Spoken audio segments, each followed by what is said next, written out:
Where once there was an open border of the European Union, now there's an electrified fence. Migrants and refugees still trying to enter Europe aren't welcome in Hungary.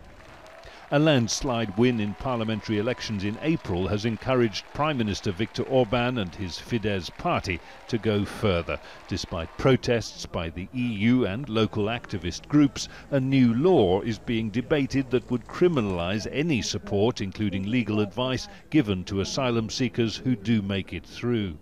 Access to justice and due process are fundamental European values, and this legislation specifically targets that, saying asylum seekers shouldn't be helped, because if you help asylum seekers, you face the risk of being thrown in jail.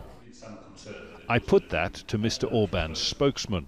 Your question implies that the so-called NGOs that are active and operating at the borders, both sides of the borders, or if it's about migration, are humanitarian organizations and philanthropic. Our finding is that they are actively promoting migration at the borders of the European Union. But where are these mainly Muslim illegal migrants that state-run media relentlessly warned during the election campaign would flood Hungary and undermine its Christian values?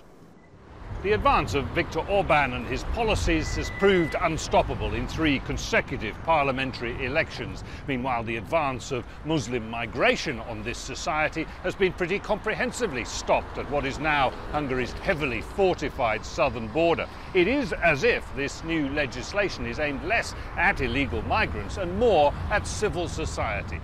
Which brings us to the other great fear that stalks Hungary's Prime Minister, the billionaire financier George Soros and the network of liberal-minded NGOs he supports. He made it fairly clear what kind of future he thinks of Europe. Well, he's pro-democracy, he's pro-liberal values, he's pro-rule of law, human rights. The kind of democracy and the form of democracy he promotes and his organizations are promoting are very far from real democracy, because they rely or would like to rely on so-called NGOs that have been founded and financed by Mr. Soros and the like-minded people. The new measures being debated are collectively known as the Stop Soros bill. In anticipation of difficult times, the Soros-funded Open Society Foundations announced last week it was pulling out of Hungary. That's a loss to free-thinking society, but a win for one of Europe's most illiberal governments that now looks unassailable. Jonah, Al Jazeera, Budapest.